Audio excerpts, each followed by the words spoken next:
morning our small home garden becomes lively with the pleasant visit of a beautiful rose-winged parakeet, commonly known as a parrot.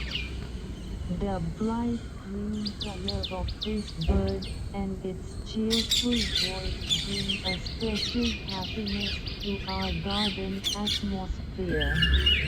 When it arrives, it usually sits on the branches of our plants and trees, looking around curiously as if it is greeting us. The parrot enjoys pecking at tender leaves, fruits, and sometimes seeds available in the garden. Watching it move from one branch to another is truly delightful.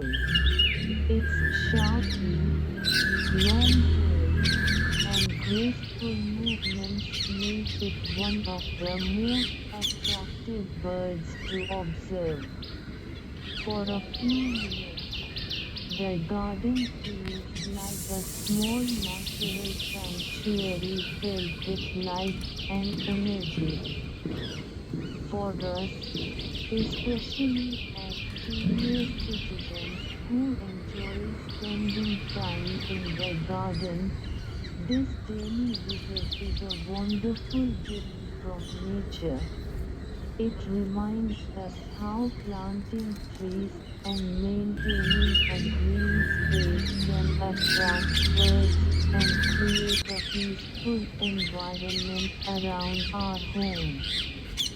Such moments teach us an important lesson. When we protect nature and grow plants, nature also rewards us with the presence of beautiful birds like parrots. Their visits make our garden lively, peaceful, and full of joy every day.